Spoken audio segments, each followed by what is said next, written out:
My son was 8 years old when polio took his legs. The doctors said he would never walk again, never run, never play like other children.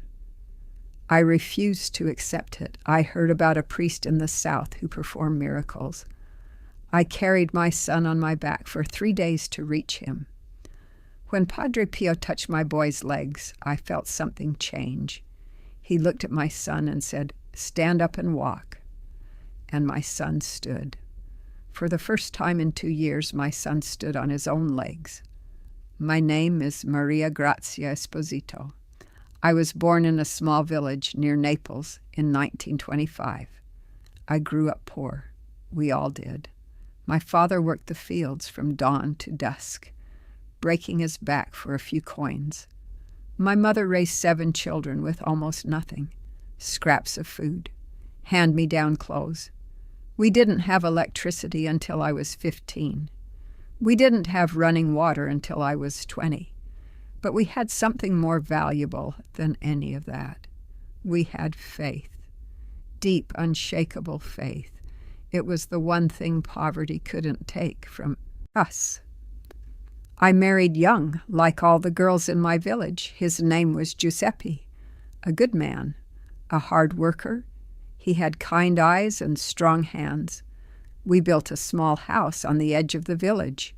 We planted olive trees and tomatoes. We dreamed of a big family, and in 1952, our dream came true. Our son was born. We named him Paolo.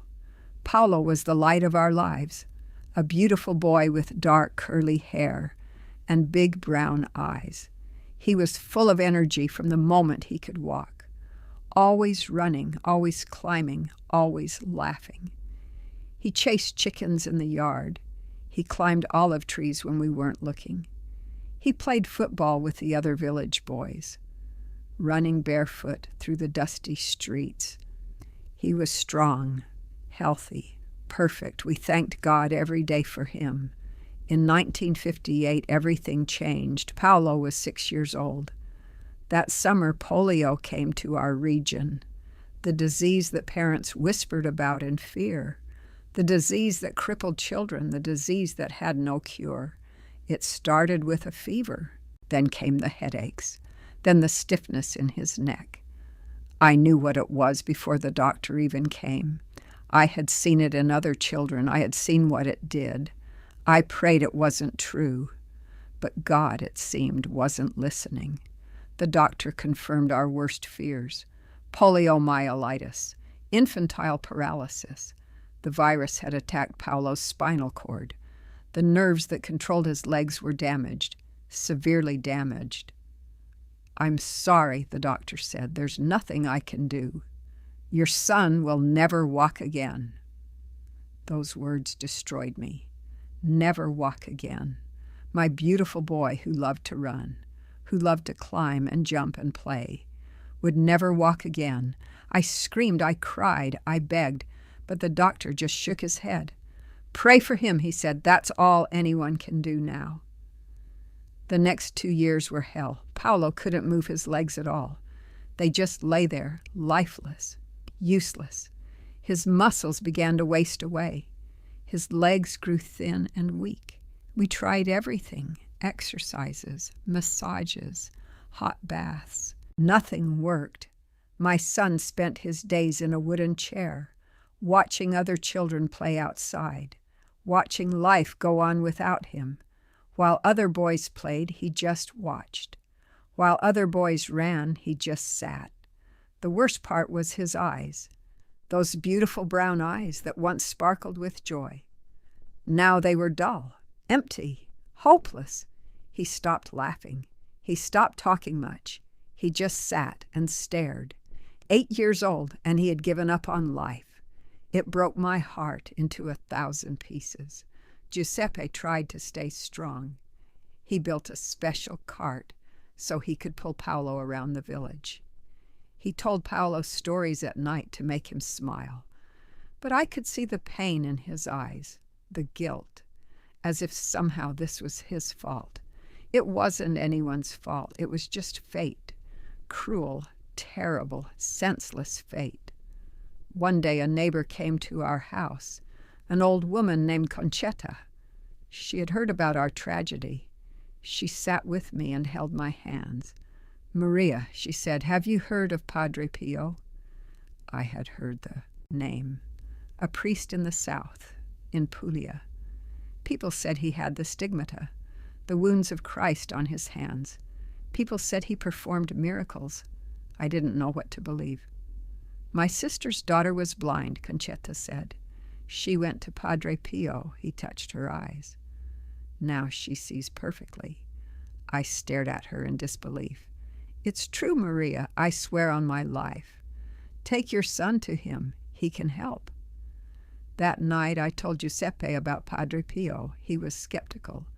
"These are just stories," he said, "superstitions, old women's tales." But I couldn't let go of the hope. Even a small hope was better than none. "Please," I begged, "let me take Paolo to him." "What do we have to lose?" Giuseppe looked at our son, sitting in his chair, staring at nothing, and he nodded. "Go. Take him. Try anything." San Giovanni Rotondo was far away, 200 kilometers through the mountains. We had no car, no money for a bus.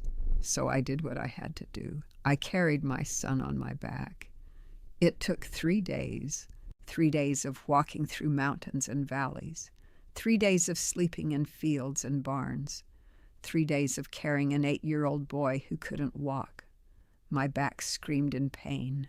My feet bled. But I didn't stop. I couldn't stop.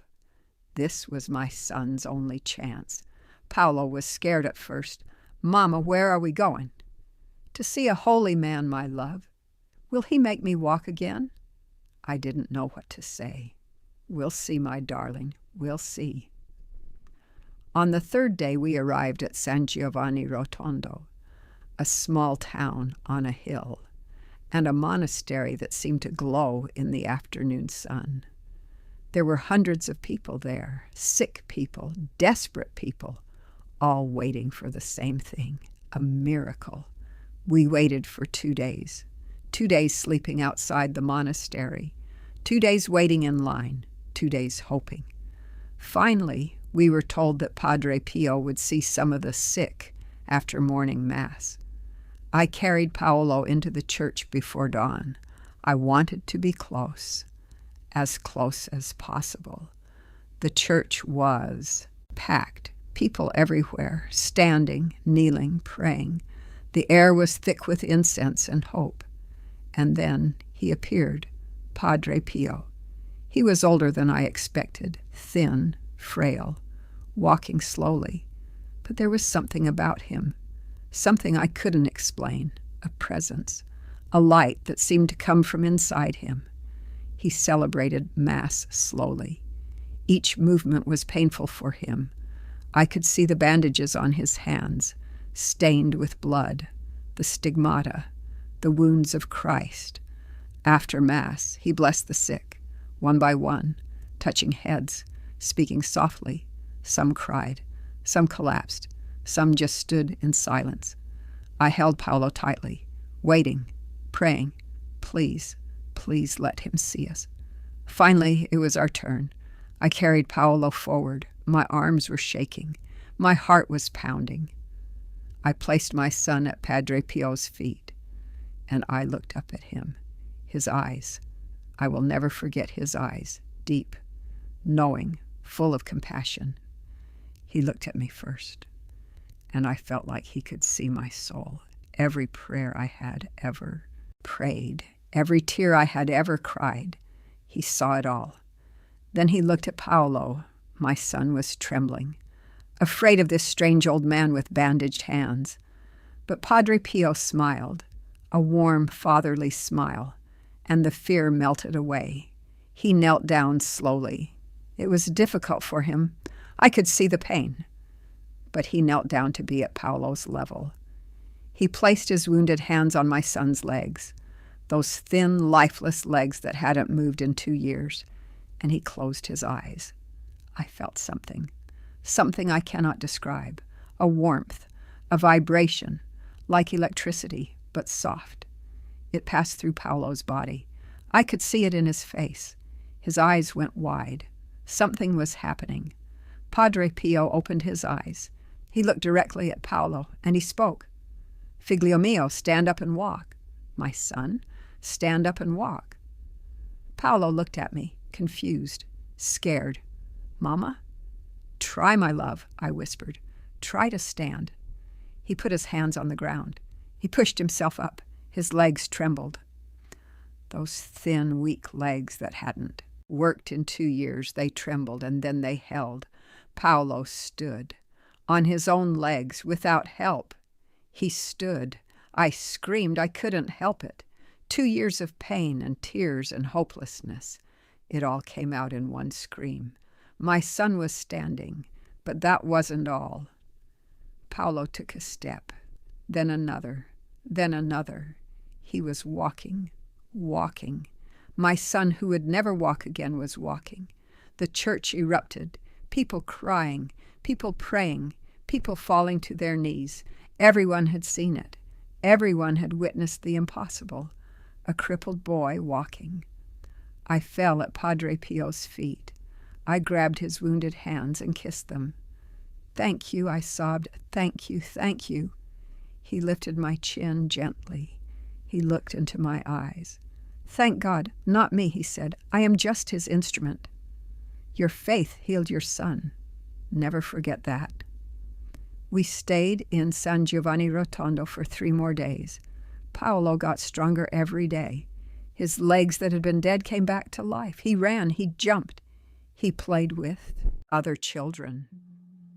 He laughed again. That beautiful laugh I had missed so much. Things the doctors said would never happen. When we left, I didn't carry Paolo on my back.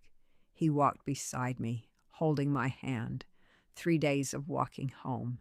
But this time my son walked every step. The doctors couldn't explain it. They examined Paolo again and again. His muscles were strong. His nerves were working. It was as if the polio had never happened. Spontaneous recovery, they wrote in their reports. Rare, but documented. They couldn't bring themselves to write the truth. Miracle. Paolo grew up strong and healthy. He became a football player in our village. He married a beautiful girl. He had 4 children of his own. He lived a full life, a life that was stolen from him by disease and given back by a priest with wounded hands. I visited Padre Pio several times after that. Each time he remembered me. He would smile and ask, "How is the boy who walks?" "He runs now, Padre," I would say. "He runs faster than the wind." And Padre Pio would laugh. That warm, gentle laugh I can still hear in my dreams. Padre Pio died in 1968. I wept when I heard the news, but I also smiled, because I knew where he was going, and I knew I would see him again someday. Paolo is 72 years old now, still walking, still running, still living the life that was supposed to be impossible. He tells his grandchildren about the day he met Padre Pio. They don't know what to believe, but I know. I was there. I saw my son stand up and walk. I am 98 years old now. I have lived a long and blessed life. I have seen my son grow up.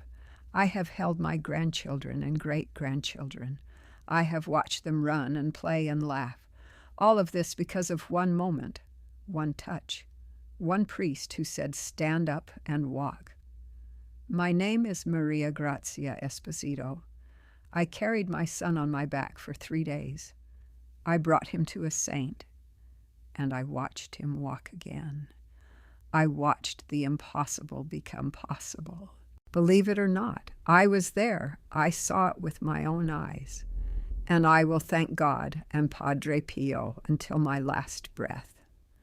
This story is inspired by numerous documented testimonies of miraculous healings performed by Padre Pio, particularly involving children with polio and paralysis.